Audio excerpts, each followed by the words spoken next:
Hi bro, ಈಗ ನಾವೊಂದು challenge ಇದೆ. ಆ ಚಾಲೆಂಜ್ನ ನೀವು ಅಕ್ಸೆಪ್ಟ್ ಮಾಡಬೇಕು, ಆಯಿತಾ? ಏನು ಚಾಲೆಂಜು ಅಂದರೆ ಟ್ರೂತ್ ಆರ್ ಡೇರಾ. ಹಂಗಂದ್ರೆ ನಿಮ್ಮ ಹುಡುಗನ ಹತ್ರ ಫೋನ್ ಮಾಡಿಬಿಟ್ಟು 100 ರೂಪಾಯಿ ಅಮೌಂಟ್ ಹಾಕ್ಸ್ಕೋಬೇಕು ನೀವು. ಹಾಂ, ಎಷ್ಟು 100? 100. ನೀವು ಯಾರಿಗಾರ ಕಾಲ್ ಮಾಡಿ.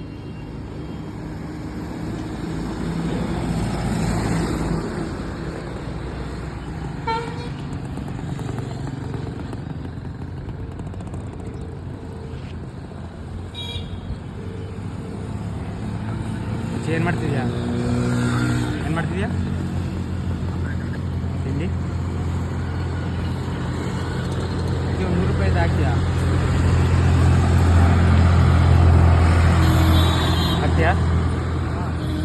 ಸರಿ ಮಚ್ಚ.